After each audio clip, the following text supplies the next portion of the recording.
So today we'll talk about virtual organizations and e-business. The last lecture is on December. I checked the course manual. It's in December 3rd. No, well, November 30th, I think. No.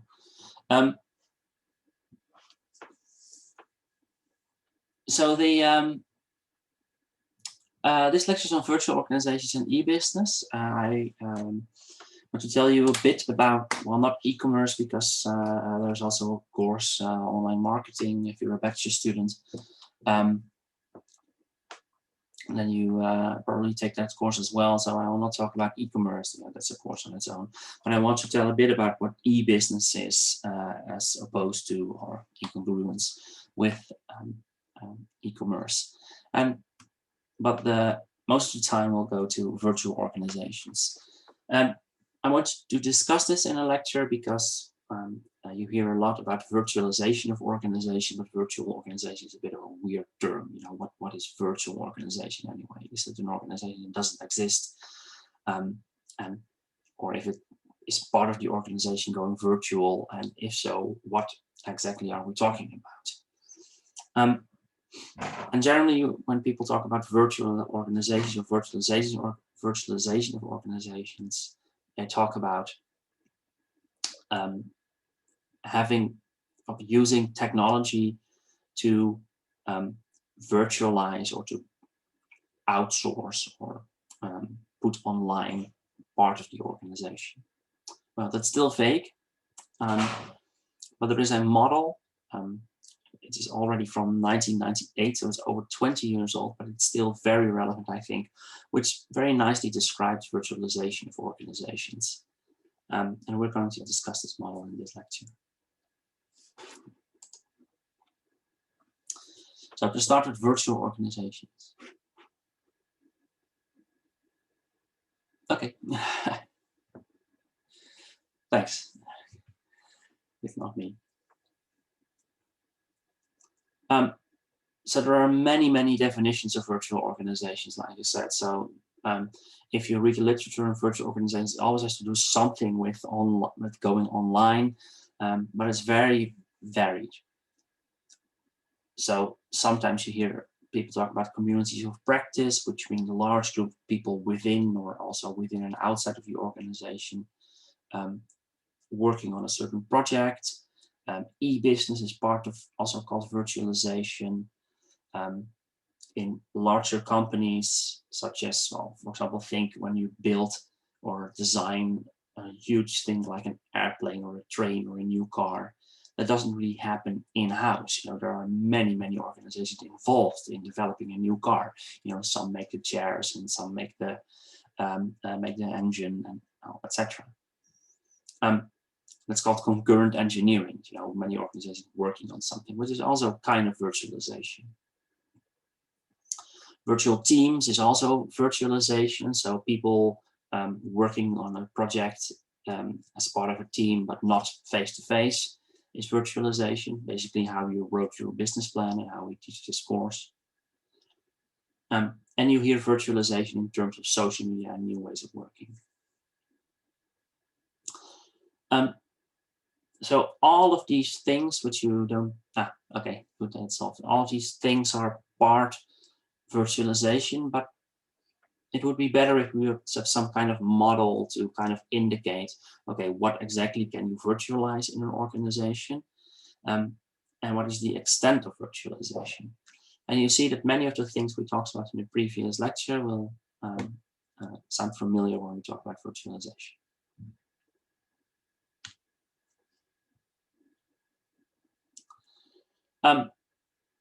This is a slide that I showed in lecture number 5 or 6, I think, about when we talked about organization structure.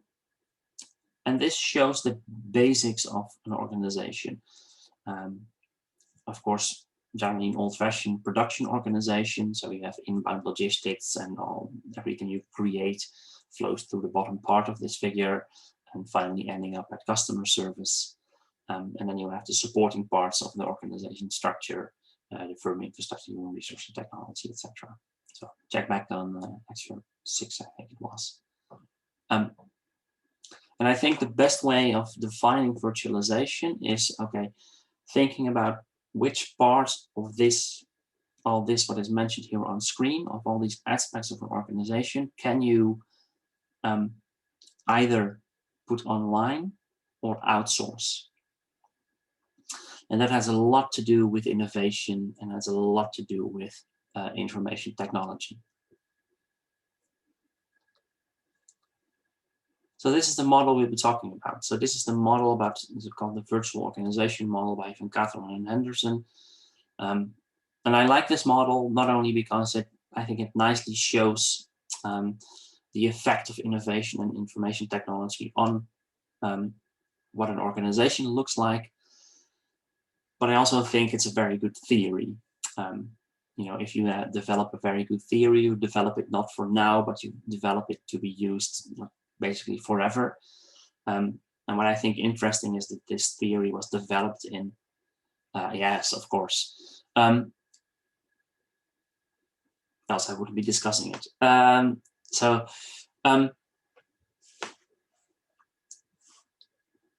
Is that this theory is still, I think, very relevant. So when they came up with the theory, that was 1998. You know, we just started using the World Wide Web, and we and many of the things they proposed about virtualization were not really possible yet then. But they thought, well, it probably will be possible in the future. So they incorporated it in the model. Still a bit vague, but I'll explain later on what everything means. So I think it's a very good theory because it's still, I think, just as applicable now as it was like 20 years ago. And I think it's a nice theory because they, I think, very clearly define what virtualization means and tie it to IT and innovation. Okay, how does this work? Well, it works as follows. So first of all, they say, well, virtualization consists of 3 stages. What you see on the x-axis, so the stage 1, stage 2, stage 3. They say when an organization virtualizes, they start with doing that within a certain task, within a certain department. So for example, outsourcing only your information technology or outsourcing human resources. That would be virtualization of part of your organization within or for one department. Stage 1. Stage 2 is the organization. Here, the entire organization is affected by virtualization. So it's organization-wide. Stage 3 is inter-organizational, which means that you know, it basically means that actually the boundaries between the organization and the outside of the organization blur. So there is increased cooperation between organization and its stakeholders. Think what we discussed in Electron, where I also discussed crowdsourcing, where you basically ask people from outside of your organization to help you, your organization. That's stage 3 virtualization. So 3 stages and 3 different types of virtualization. They say, well, first of all, you have virtualization to or with the customer. So that's customer interaction, virtual encounter. Second of all, you can have virtualization of parts of your organization. They call it asset configuration. But it basically means look at specific parts of your organization, specific departments, specific functions, and are we able to virtualize and to outsource those? So that's asset configuration. The third is that you can virtualize how people deal with knowledge in an organization. So how the R&D department functions, how people share knowledge in the organization, how people communicate within the organization. And you can also virtualize that. So you can imagine that if an organization is not virtualized at all, most of the communication and most of the people working on innovations do that within one certain department. And you can imagine as you virtualize, that you involve more and more people from outside of the department and even outside of the organization into the innovation and research and development process. So that's knowledge leverage. And in total, that gives you nine different aspects of virtualization, which we will discuss next. But most important, most important to remember is the 3 stages of virtualization and the 3 types of virtualization. It gives you 9 different options. So we start out with customer interaction and discuss that across the 3 stages of virtualization. So for Catherine Henderson say the first stage of virtualization of customer interaction means simply remote experience of products and service. And this is something that is now completely normal, but in 1998 was pretty new. So it basically means having a website where people can buy your stuff. So that's remote experience of products and services. But I also say within each stage and within each type, you can have like simple virtualization and more advanced virtualization. So remote experience of products and services basically means online website for the customers. But there's of course more you can do with that. Because a static website would be like the first phase within that stage, but you can do more than that. So on screen here is an example for a project we did together with Philips Lighting,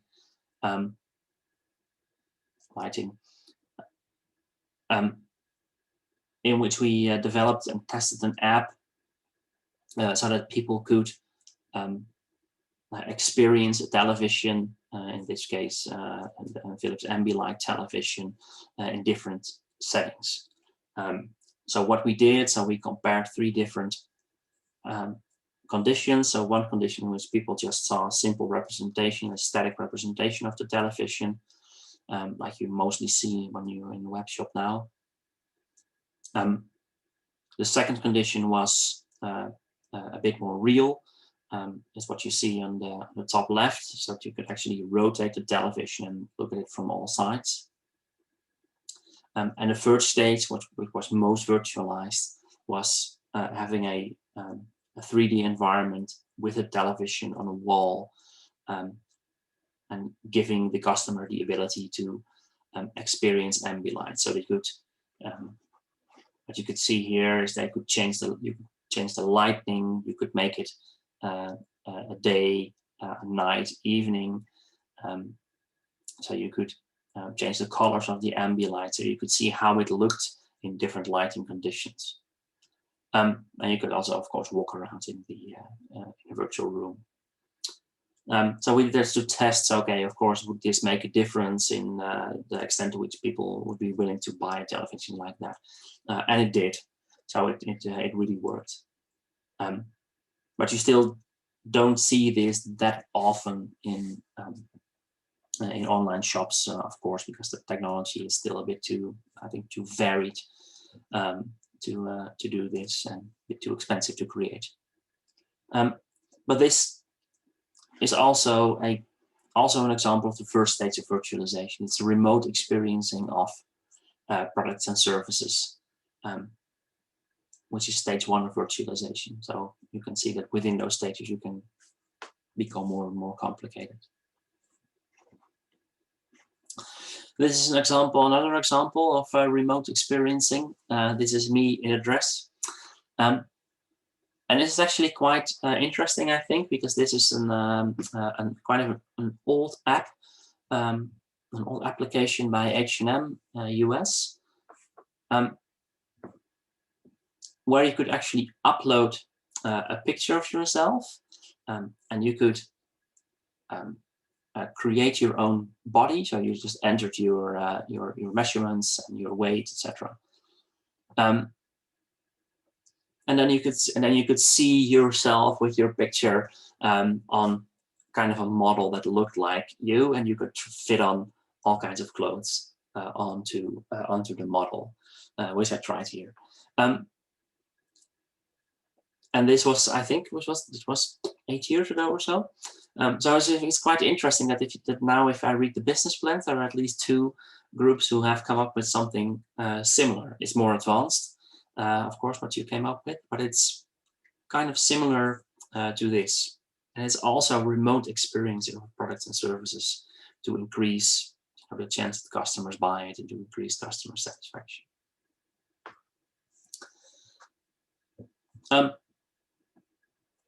So again, stating that within only the first stage and the first type of virtualization, you can have a lot of different types of virtualization from a simple static website to more advanced forms of experiencing remote products. But that's only stage 1. And it's only stage 1 of virtualization because it only involves the sales department. So they have to come up with new ways so that people can experience products, but it has no effect on the rest of the organization. So this is something that the sales department creates and marketing together with an external company maybe, but that's it. It has no consequences for the rest of the organization. Now for the second stage of virtualization, organization-wide, has consequences for the entire organization. So they call it dynamic customization. And it basically means that you can order, so you can order tailor-made products. So you can customize certain products that you can then buy. And we discussed that in the first lecture. So it's very easy to say, okay, from now on, you can not only buy a specific set of t-shirts from our online website, but you can print your own design on a t-shirt that you want. It's very easy to come up with that as a marketing department, but it has a wide-ranging consequences for the organization, because now your entire organization has to change. It's not only your marketing department and your website, but now the production department has to be able to make t-shirts on the fly. So remote experiencing of products can be very complicated, but it only involves one department of the organization. So as soon as you want something to do with customization, then you need to change your entire organization to fit that way of doing it. And that's why that is more virtual, or requires more investment in IT and more innovation than the first stage. And of course, there are examples of that as well. So this is a Dutch commercial, and it is on the television currently. So Lou sells cookies, prints cookies, and now you can create your own avatar, and you get sent a box of cookies to your home with your own avatar, your own picture printed on the cookie jar box. And this is, of course, this is a marketing gimmick, but it has wide-ranging consequences, because now the organization somehow needs to be able to print cookie boxes customized. So this involves more aspects of the organization than only the marketing department. So this is an example of customization. This is another example of customization where you can create your own Delft blue tile. And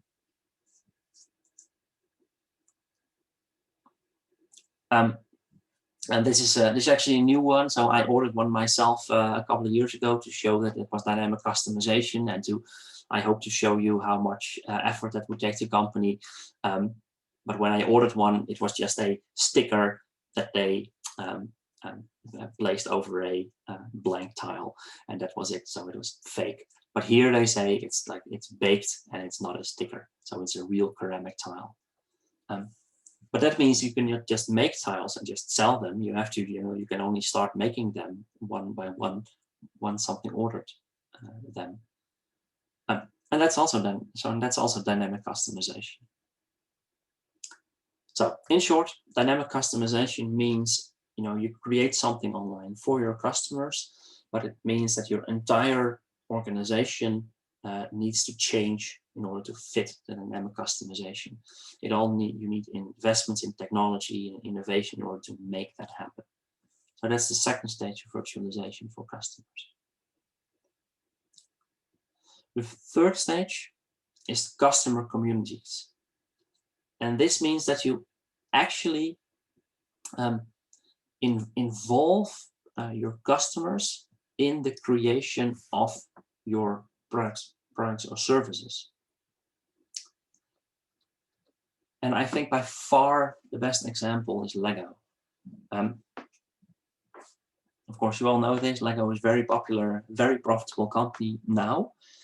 But in the early 2000s, they were really struggling. So nobody wanted to buy Lego anymore. So they're really struggling and were on the verge, well, maybe not on the verge, but they had a couple of difficult years.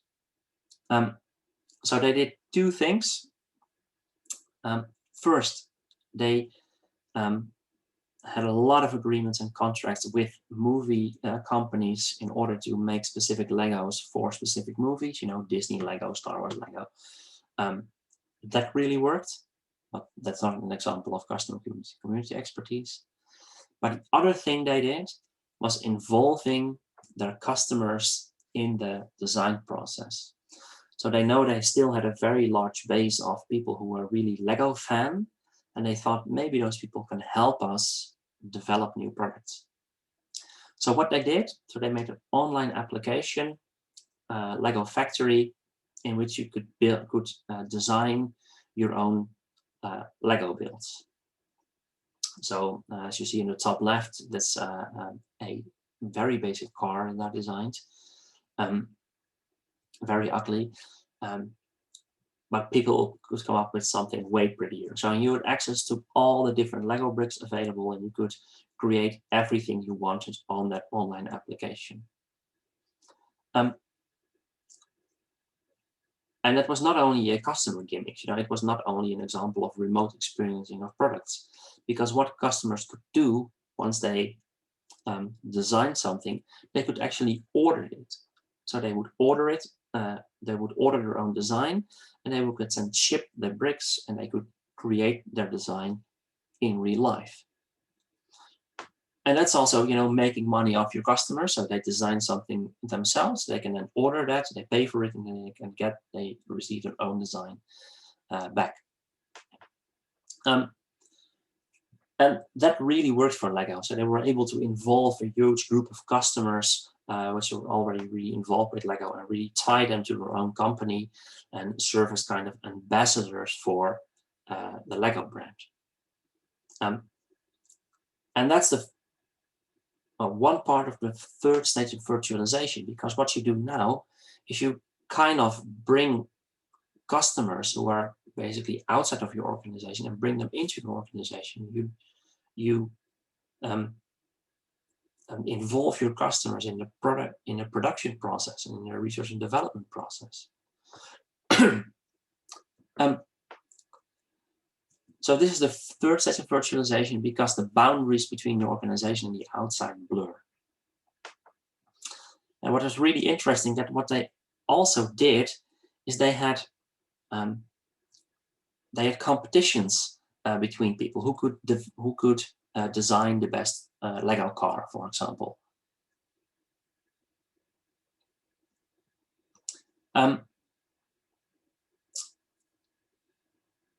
So they had competitions. People could vote on each other. People could vote on each other's design, and even what they did. So the best designs were even also made available in stores. So they actually used the employees to for their research and development. So they used their customers for research and development, because the best designs by the customers were actually available in stores. And that's an example of this one. So was available in Lego Germany, and this was developed by a Lego customer. And indeed, this is an example of So this is an example of customer communities. So involving your customers throughout your whole production process. So on the one hand, this is this involves all the other stages of virtualization. So this is remote experiencing, this is customization and being able to make a tailor-made product. But this is also a customer community because you involve your customers in your whole design process and within your company itself. So it's important to realize that once you go further in virtualization, it also kind of automatically involves the other stages of virtualization. So customer communities also involve some kind of customization and also remote experiencing.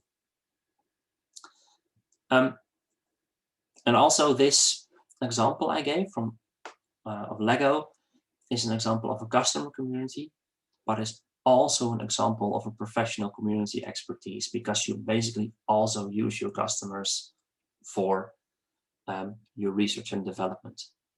So it's actually also a bit of crowdsourcing and indeed co-creation. So absolutely, it's also co-creation.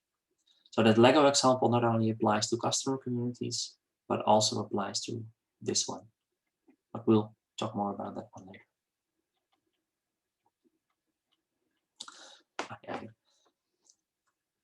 So this is a more simple example of customer community, Dell ID Storm and co-creation programs to involve customers in your organization. So Dell ID Storm, I think they quit it now, but it was a website where people could come up with post IDs for new Dell products or Dell upgrades that people could vote and discuss, and they actually would incorporate the best ideas into new products.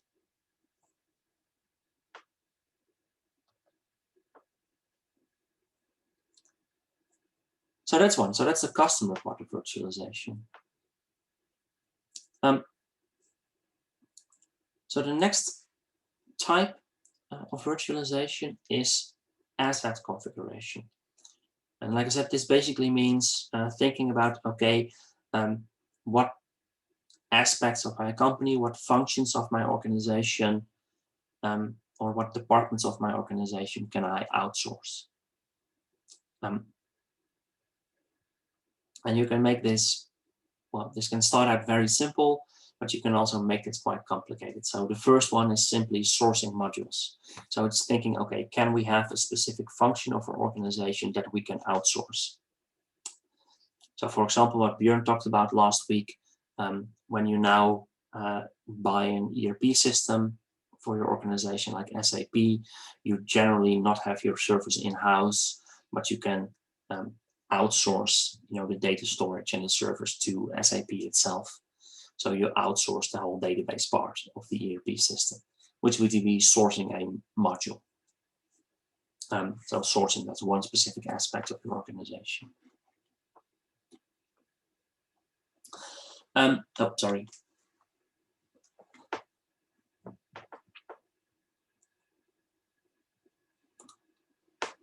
So another example would be something like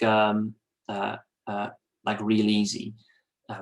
That's an online administration company. So if you are a small business and if you have to send out bills to your customers, you can use it. You can use Real Easy to send all the bills to your customers automatically or whenever you want, and they take care of all the handling, financial handling. So it's pretty simple. You basically do everything it's also like hiring a marketing company. So basically you do everything you do in your organization, but you just say, okay, one aspect of the organization we outsource. So we do everything except for the financial handling of stuff, we outsource that. But we do everything within our organization except for the marketing, we outsource that. And that doesn't really affect the rest of your organization that much. Until you start outsourcing things that are more central to your organization. For example, when you think about, okay, can we tie in Sorry, this is also an example of the previous part. So this is also handling the payments by another company, by PayPal.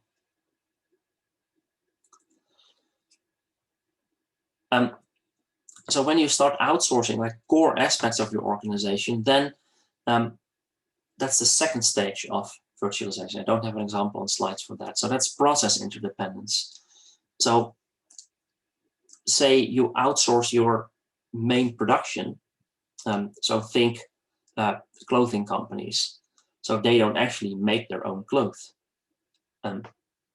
So they outsource that to other companies. Think Apple. Apple doesn't make their own computers. They outsource that to Chinese, what's it called? Chinese company, something with an F. Well, so they outsource that.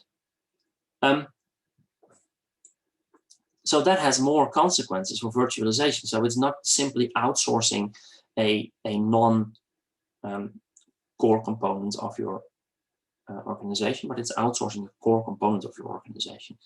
And that had all kinds of consequences for what you need to do as an organization. So well, take Apple. So if you outsource the production of your computers and your phones, you have to make sure that, so you have to have all kinds of checks and balances in place to make sure that what you get shipped is actually of good quality. So you have to incorporate the outsourced production process into your organization as a whole.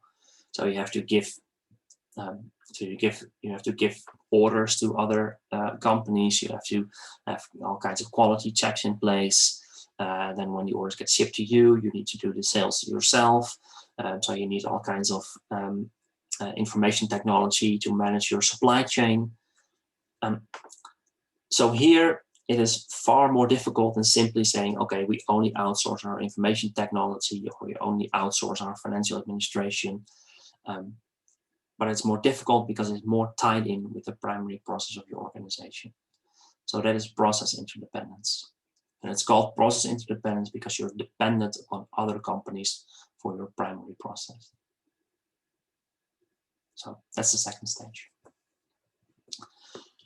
The third stage, I think, is a bit more interesting, and that's called a resource coalition, in which basically you have to work together with other organizations, and again, the boundaries between the organizations actually blur. So think of a company like Nike. So they make shoes, but if you think about what actually is Nike, it's a bit difficult to define the exact company. So it's a brand, of course, but is it also an organization? Well, it is an organization, but what constitutes Nike? Because they don't make their own shoes. They hire people to do their marketing. They also do some marketing, and they also do marketing themselves, of course. They design the shoes themselves, but they also have other designers designing shoes for them. So what exactly is the company Nike? Well, there isn't one company Nike. So it's a lot of different companies who actually make and do different kinds of things, which together constitute the brand Nike. So a company like Nike may be seen more as a kind of resource coalition. So different organizations working together in creating a certain product or service. And that's the third stage of virtualization, which requires a lot of information technology and a lot of information flowing back and forth in order to make sure that you can deliver the product and service. And a company like Nike would be a simple example. So think of the Android or the Apple platform. So that's really an example of a resource coalition. So here, if you look at the number of organizations involved when you use your phone, so it's a lot. So Android is developed by Google, but it's just an operating system. It's nothing on its own. So it needs operators in order to make sure you can actually call people and you have outside connections. There are phone manufacturing companies involved. There are media companies involved, so you can watch funny movies and put on your television. There are app developers involved who create apps, so you can play games and use other types of apps. So actually, if you look at a platform like Android, it's actually a coalition of a lot of different organizations who together create your phone and everything you use on your phone.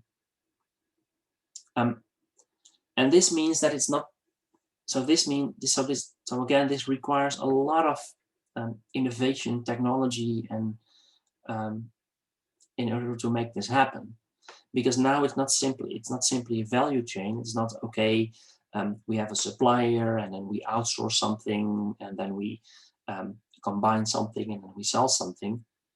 No, it's more of a network. Everyone has to work together at the same time in order to make sure that you can actually use your phone. So this is a resource coalition. Many organizations working together in order to create a single product, in order to create a product or service. So this is the last stage of virtualization. And of course, well, you have more examples. So I think a company like eBay can also be seen as a kind of a resource coalition, because the eBay is actually, basically all platform-based companies like Airbnb, Uber. They're also a resource coalition because they rely on customers and sellers in order to make their organization work. And to complicate it, on eBay, you don't really have customers and sellers. So they have interchanging roles. So this is also can be seen as a resource coalition, as the last stage of virtualization, because what is eBay actually? It's only an online marketplace.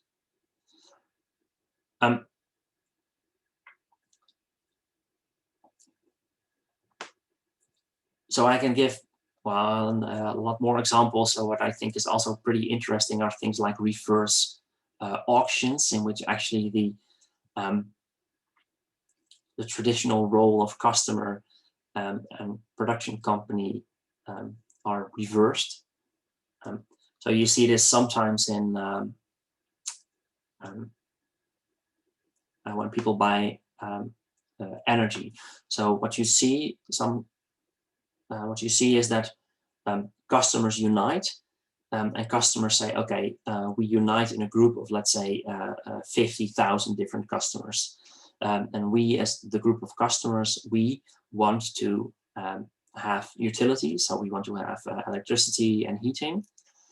And they say, okay, we are 50,000 customers. We guarantee to companies that you will have you can deliver to us at least that many gigawatt of power and that many cubic meters of gas for heating and cooking.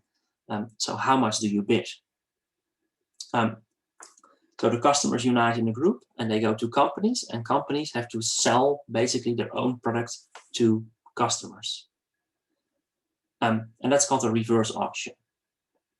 And as a consumer, I think we mostly see that in the utilities branch, so for heat, for gas, water, etc., and electricity. But this is way more common in the business to business, because it kind of happens a lot that businesses unite and say, okay, we need so much of this product, and they go to a supplier as a group of companies, and they tell the supplier, okay, we want so much of your product. For how much can you sell it to us? And they just approach different companies, and they have they have an auction, and the company who offers the lowest bid gets the offer. And this happens, so I think it first started with car manufacturing companies.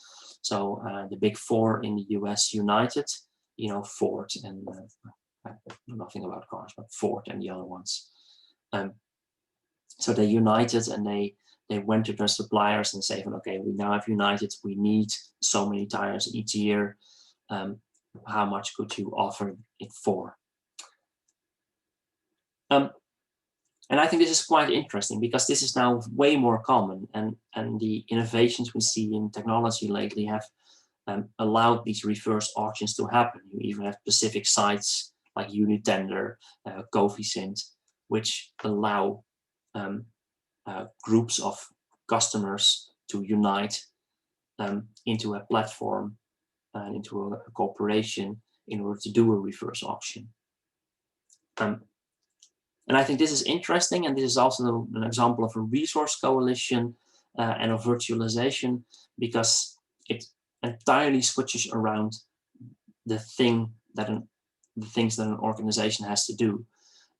So you have to basically sell your own product to customers, and only then can you start creating the product. And then you have to take into account, okay, how much did I sell the product for? So you have to maybe adapt or maybe make your production process more efficient. So it really has lots of effects throughout your whole organization. So I think it's quite interesting, but also admittedly, this is a bit more into the whole business administration and economics aspect than what we were generally interested in, communication and information part of the organization. So having said that, let's switch to the third part of virtualization, which is knowledge leverage. And this means, how can you virtualize? Basically, how can you use technology to make the knowledge and knowledge distribution and communication process in your organization more efficient or more effective? And again, this starts out simple with work unit experience, which basically means, okay, how can we make sure that people in teams can work together, efficiently? So this stage basically means everything we do now. It means using Zoom for video conferencing, using email, using Google Docs to write your business plan. Basically, all those kinds of things are all work unit experience.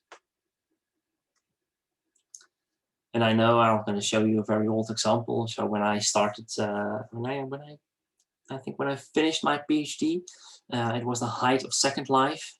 And then we worked together with a couple of companies, a couple of banks, in order to see if we could use Second Life for virtual meetings. And of course we couldn't, because Second Life was just not very useful for that. But it was pretty interesting to investigate if you could also use kind of virtual environments, virtual 3D environments to do virtual team meetings. Something which has now, I think, in the Corona crisis, become more and more relevant. But there are still companies out there who develop 3D applications like that. Let's say, if what you see on the bottom right is an example of an application in which you could actually, which is also a virtual meeting space in which you can post Excel sheets and PowerPoints on the wall that you can work on together. But you're also represented as an avatar, and you can sit behind a table and work together. So the companies are continuously thinking about, okay, can we make the whole virtual team experience a bit more rich, which is not always better, by the way. But again, all this, you can make this as fancy as you like, but this all basically means that you simply support a team in your organization in its work by making it possible for people to work together while not being physically together. So this is all basically the first stage of virtualization. So work unit experience. I think a bit more interesting it becomes when you try to leverage knowledge throughout your organization, when you try to use technology and innovation in order to stimulate people from different parts of the organization to work together in the organization and to share ideas throughout the organization. And basically this part, this is why many organizations are so interested in social media, because social media is I think the most suited to stimulate people from different parts and from different groups to communicate with each other. And we will see that next week when we talk about social media and organizations. But to give an example, many companies use things like wikis. So Wikipedia is the site that you know that is international or national, but the wiki platform and the wiki software is the software that Wikipedia is built upon. And the software is freely available, and companies can use the wiki software in their own company and build their own corporate wiki. And many organizations do something like that using wiki or using another or using other tools. You know, Microsoft has those tools as well. You can use enterprise social media tools for that. But they are all meant to stimulate knowledge sharing throughout your organization. So everyone can post ideas on the platform. Everyone can read and write articles. So organization really tries to stimulate people to work together across the organization in order to, they hopefully become more innovative, to come up with new ideas, new services, new products. So that is knowledge as a corporate asset. And finally, for switching back and forth so much. Finally, there you have professional community expertise. And this is kind of related to customer communities, but this means that you not only use social media and other technology to share knowledge and work on different things throughout the whole organization, but also across different organizations.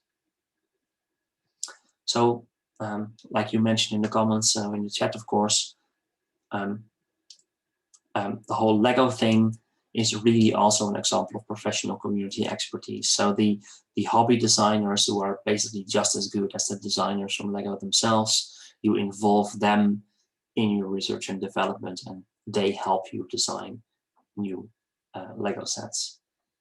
So that's also an example of professional community expertise. But you also have other ways of cooperating. So what you see here on the right are Senseo and the beer tender, and they are actually also an example of professional community expertise and of a resource coalition. So Senseo was made by Philips and Douwe Egberts, the coffee brand in the Netherlands. The beer tender was made by Heineken and Krups, Krupp Steel, German company. And they formed a resource coalition, and they did a research and development together and worked together in order to create those products. So this is an example. So these products are examples of resource coalitions, but also of professional community expertise. So they work together in order to create the Senseo, but they also work together in the stage before, and they together developed and designed the product.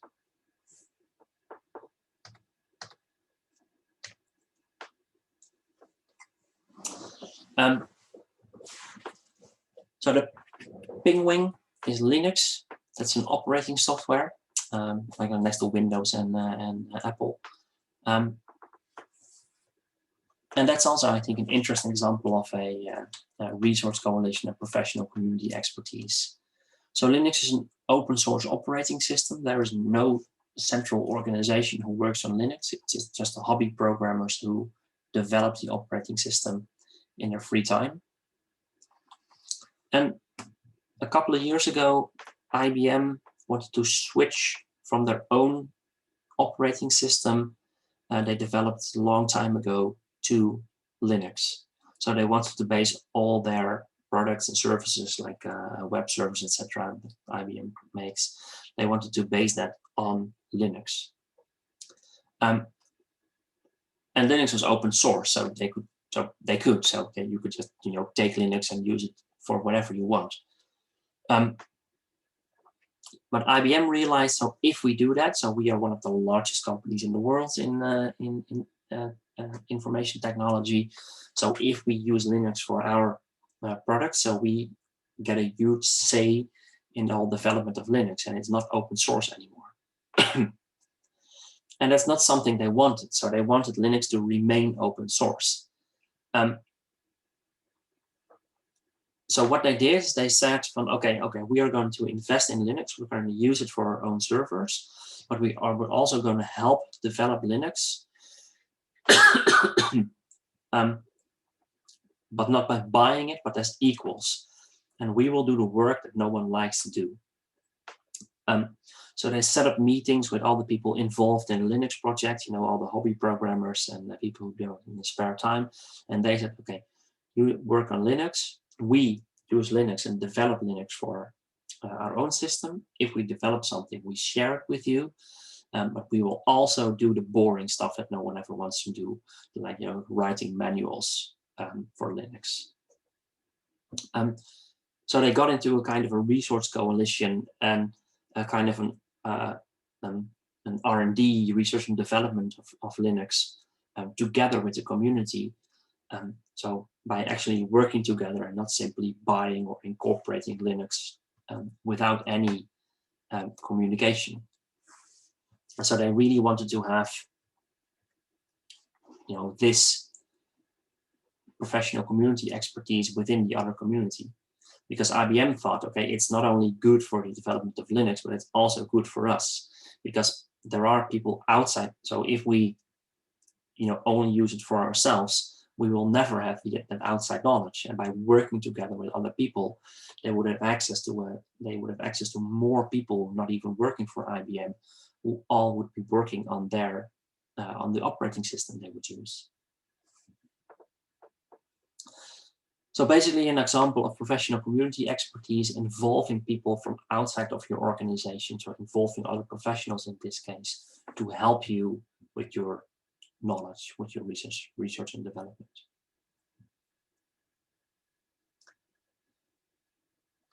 And this is, I think, and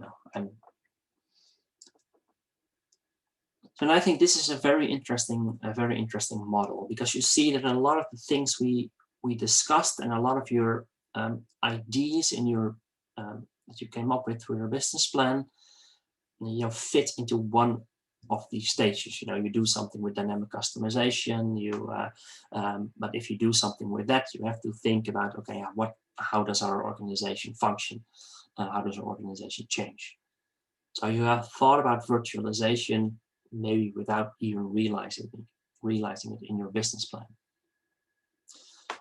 You also see that the reliance on information technology and communication technologies increases if the organization virtualizes more. So remote experience is just one department who does something with information technology, pretty simple.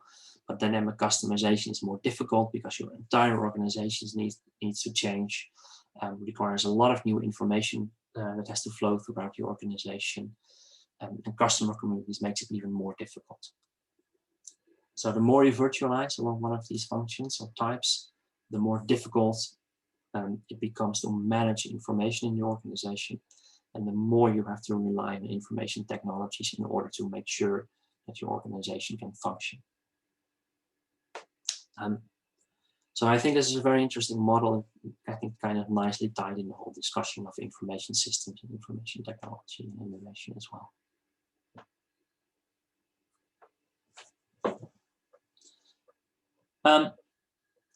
So again, the last part, work unit experience, is sharing knowledge and working together within a department. Corporate assets is working together and sharing knowledge throughout the organization as a whole. For example, using a wiki or social media to make it possible for people across the organization to communicate. That's corporate asset. Professional community expertise involving people from outside of the organization.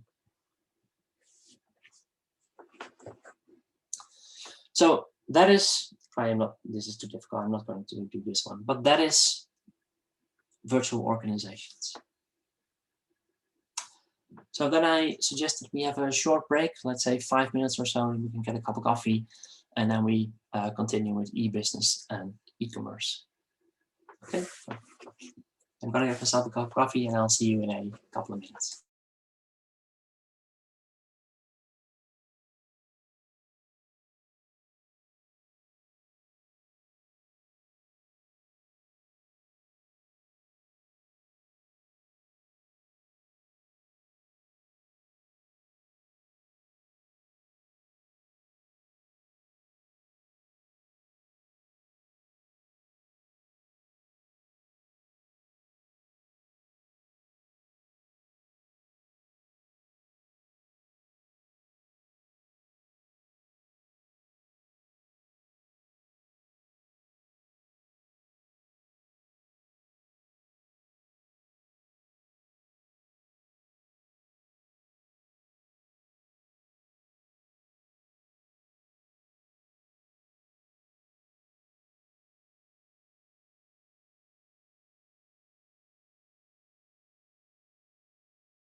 Okay, let's continue the lecture.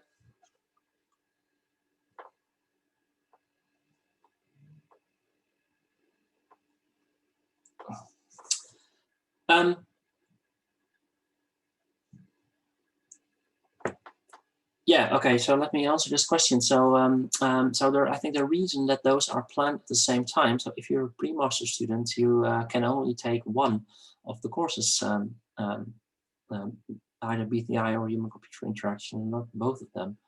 So I think that's why they are planned on the same, and they're minor. So I think that's why they are planned on the same time. I don't think there's anything we can do about that. Only, do the exam bit and pass the exam in one go and then do the re-exam. But you can ask the exam query as well. Okay, let's continue with e-business and e-commerce, because then for once we may be finished in time.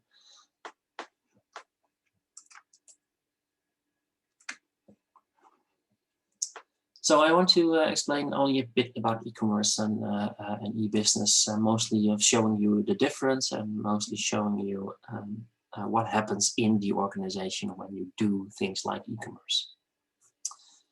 So what is e-commerce? Well, difficult definition is the one on the top. Exchange of information across electronic networks at any stage in the supply chain, within, between, or between the public and private sector, etc. But it basically means that e-commerce is basically all transactions, mediated transactions between an organization and a third party. So I think it's important to realize in the definition of e-commerce that when we think of e-commerce, we think of selling stuff to customers. But it's also the other way around. It's also, so e-commerce is also business to business. So selling stuff to other companies, which are then your customers, of course, is also e-commerce. But also making sure that you can do transactions efficiently with your suppliers is also e-commerce.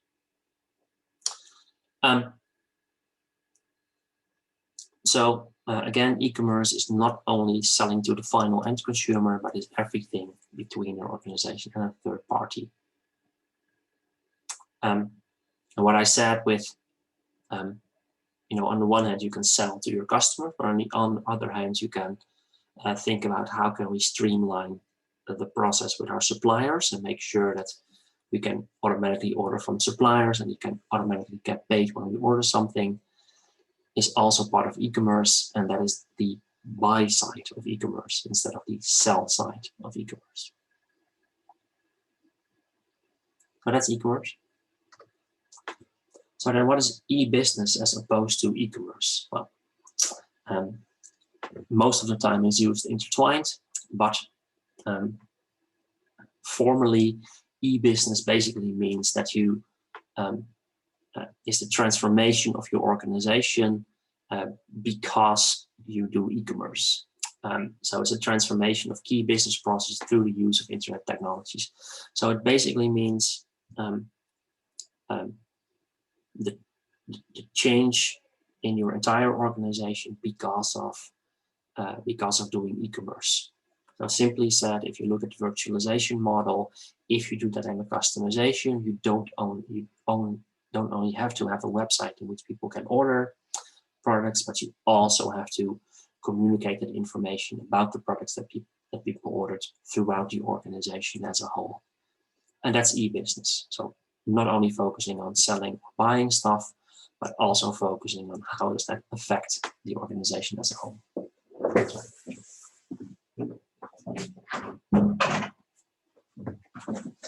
Forgot to close the door. So that's e-business. So one thing more about e-commerce.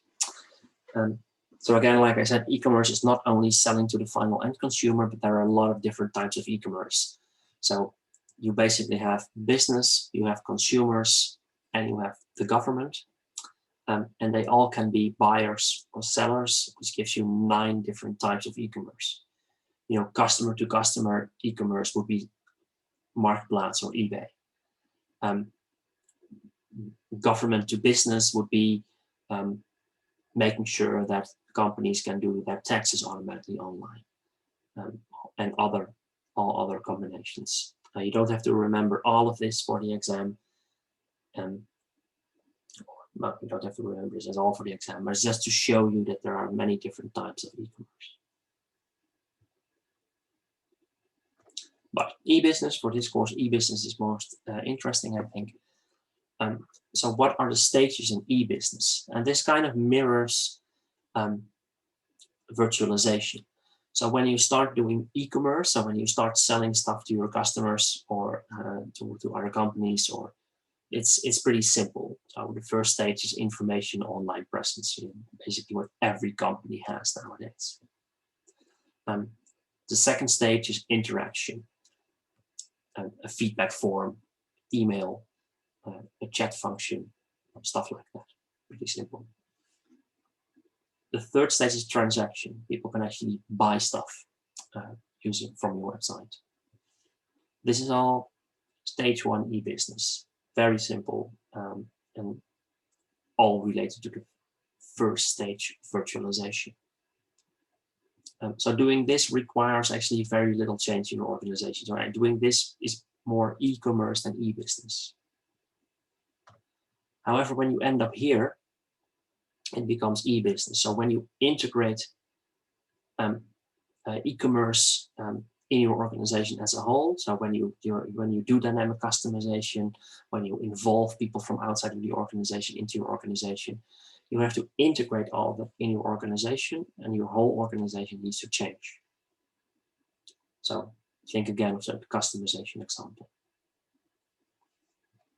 And finally, transformation basically means that your entire organization changes because of the way that you do business changes. So think of the resource coalition, think of your customers taking upon the role of designers, which transforms your business as a whole.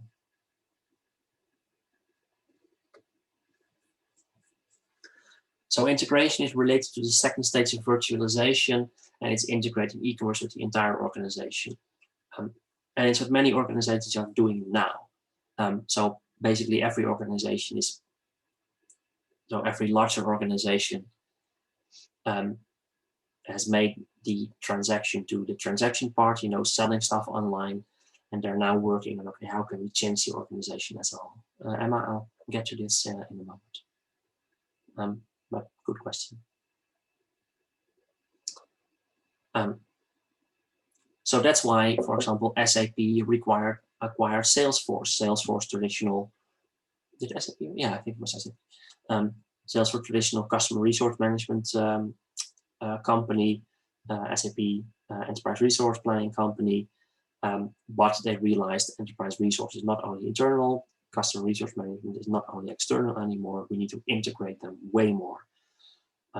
So that's what you see happening nowadays. So e-commerce and customer relationship management systems are integrated in the entire organization, are core, are also core to the organization, and thus incorporated into the central systems of the organization. So this means that your information technology, information systems are integrated, but that's because your whole processes are integrated. You need to coordinate. You need to coordinate processes across organizations, between organizations. So, so let's take the Delft blue tile again. So if I order a Delft blue tile with a quote from business information from business technology and innovation, so they can only start producing it. So they can only start baking the tile once I ordered it. So then it needs to go across the entire organization to the one who will imprint or write or draw, I don't know how it works, the text on the tile before they can even make and bake the tile. So that requires an integrated process throughout the organization, and maybe also across organizations, because maybe you have to order different types of products.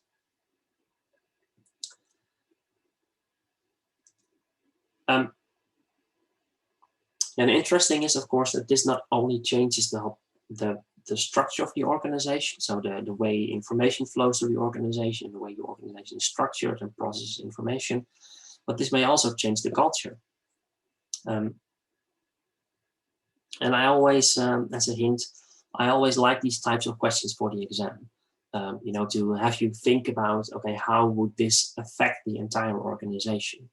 So, for example, if a specific department, a production department in the organization, was used to simply make products, and then the marketing department would take care of the rest, but now suddenly everyone is more involved in the entire process because of dynamic customization, then suddenly the people in the production department have to become more focused on the customer.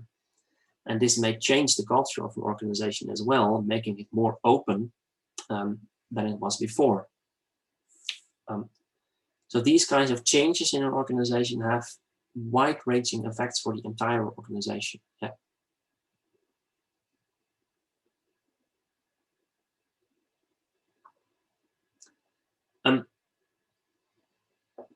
So this type of integration can also be between organizations and their suppliers, which are called inter-organizational systems, and specifically supply chain management systems, which manage the supply chain. So for example, supermarkets like Albert Heijn, they don't have that much in stock in stores.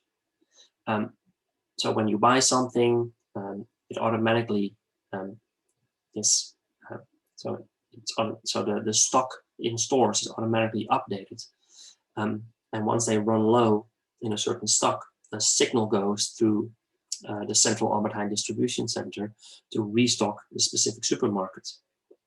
But also, when the central distribution center runs out of stock, the signal also automatically goes through a supply chain system to the manufacturer of that specific product, or to the local farm or whatever. So that's a supply chain management system. So the entire process from consumer right until the one who makes the products for the supermarket is integrated using one big system, which is the supply chain management system.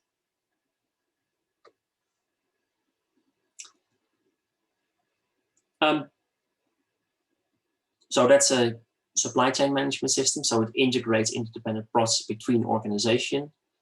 And of course, you do this for logistics. So it would be unfeasible for an Albert Heijn. For example, I live in Amsterdam. My Albert Heijn is pretty small, and they spend and it's pretty expensive to rent the space where the Albert Heijn is located. So they want to have as much floor space as possible devoted to the actual shop. So they don't have a huge storage room for supplies, so they only have what comes in directly. They can store that and they can restock that, but it's only a very small room because it just would cost too much.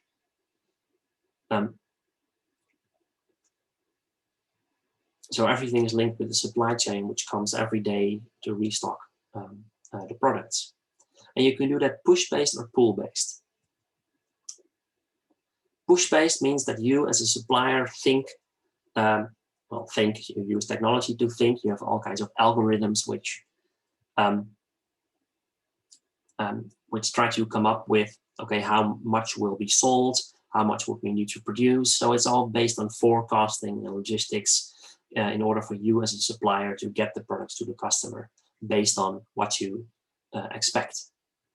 But it can also be pull-based. Also, you as a customer can use actual consumer behavior and link that to your suppliers so that they know how much is actually sold, so they can restock you.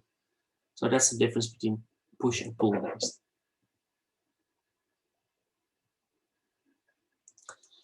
Yeah, and that's also a reason why supermarkets and other companies do that. So it's a way of decreasing spillage and wastage, but also a way of decreasing decreasing size for storage, etc., because that also costs a lot. So if you know exactly how much is sold, you can decrease spillage and waste.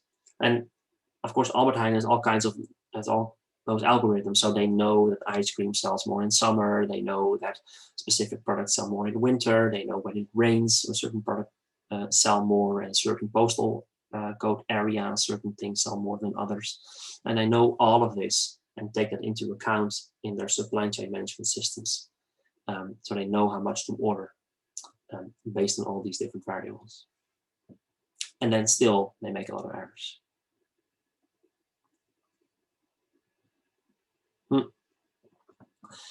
Yeah, good question. So so as an example, so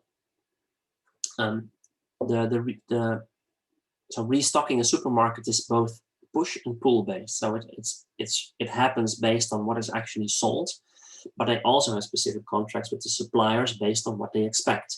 So they not wait until ice cream is sold out before asking the suppliers for more ice cream. It's also push based. So they expect the weather to get hotter, so they order more ice cream. So it's both push and pull based. So at the beginning of the COVID crisis, you saw that it was more pull based than push based. So they didn't really expect that much sales of certain products.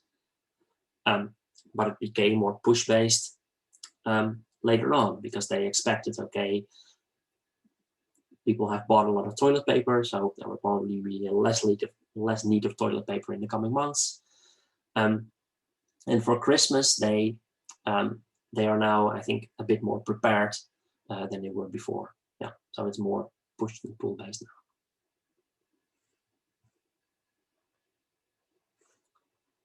now. Yeah, I think I should not pay that much attention to this because it's all kind of technical and business side, but I personally like the topic and like how this works. So if you think about how this should happen, it is pretty difficult because different companies who work with different kinds of systems, one company will work with SAP, another company may use another software brand for their ERP systems, but they need to link their systems one way or another. So it's actually quite difficult to link all that information and to transfer all that information to each other. So actually companies and all those software companies are thinking very hard about how can we make it more efficient. So how can we link those organizations? And they do that using electronic data interchange. So they have all kinds of protocols about the best way to send information. And basically many different software packages like Microsoft and SAP, they have a common interface, which is probably XML based, which they use to communicate information back and forth. So organizations, even when they work with different systems, can still communicate with each other and can still connect their systems. But you also have more fancy things, like, for example, I don't know if you have ever ordered via Domino's. You probably have, but or via Uber, and there you can actually, for Domino's, you can actually see where the delivery guy or girl is, because they all have GPS tracking in their scooters or bike or whatever. And companies do that as well. So they have GPS tracking and other types of tracking using RFID tags or near field communication tags, so that they can immediately track where all their products are. So there is a lot of innovation going on in these kinds of logistics because logistics costs a lot of money, and so even a small change in optimization leads to a huge decrease in costs. So that's why there are a lot of money goes into developing GPS-based or RFID-based systems to streamline that information between different companies.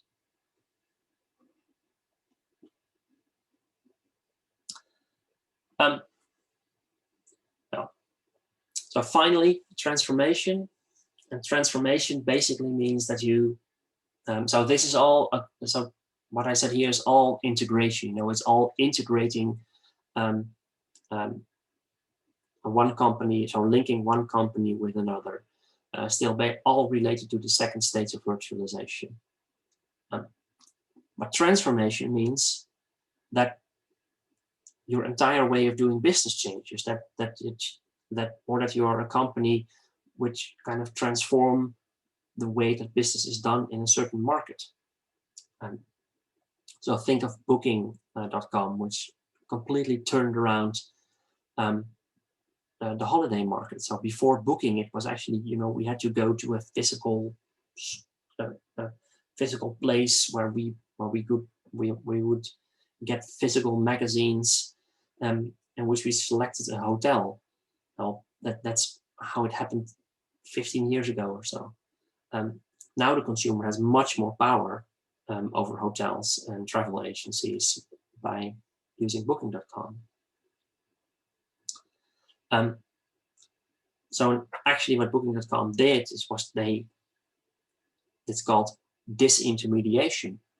So you used to have a chain of companies. So you would have hotels, then hotels would hire travel agencies. Then you would have those travel stores in your local shopping center where the consumer would go and book. Booking.com says, well, we'll take out the travel agencies and just physical stores altogether, and we make it directly possible for customers to buy or also to book a hotel. It's called disintermediation. So a lot of travel agencies went bankrupt. Also direct sales, with KLM, you can directly book a flight, which of course seems obvious that you can directly book a flight via KLM, but this was not obvious 20 years ago. You couldn't, as a consumer, directly call KLM and book a flight. You had to go through a travel agency, but now you don't. Now it's disintermediation. Reintermediation then basically means that you have new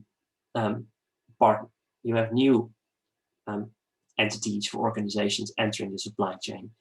For example, if you look at Adyen, they are a Dutch company, I think it's recently sold, but they take care of all the financial traffic. So when you buy something online, the final part of the transaction is dealt with by Adyen or other organizations,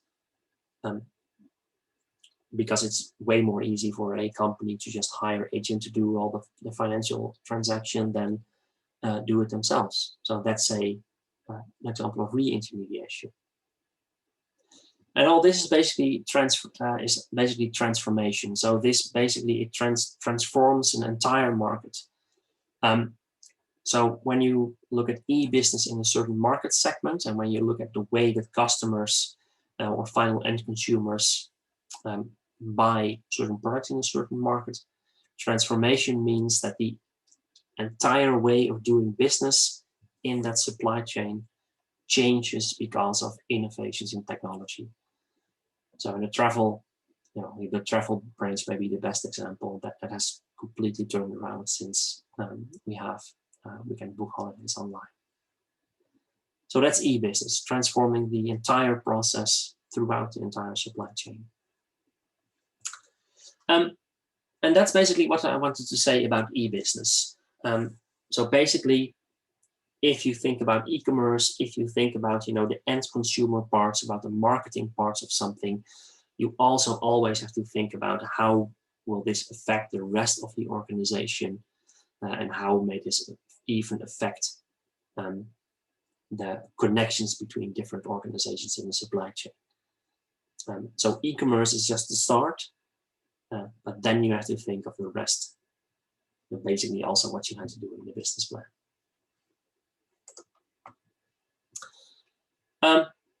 So that's it for this week. Next week, we'll talk about social media and knowledge management. And don't forget the database assignment, which I think is due this Sunday. And I think the lecture slides from last week's guest lecture are already online. Yeah, it will only become available as a PDF. Sorry, he only sent the PDF. So I think if all is well, they are online. Maybe I haven't linked them in modules, but I will check. So thank you very much, and I'll see you next week. Hopefully with more news on how it's going. Oh yeah, yeah, you can do your database design in Word. So the basic thing you have to do is draw or create the the entity relationship diagrams with a short explanation. So Word is fine. Okay, so thank you, and good luck. See you next week.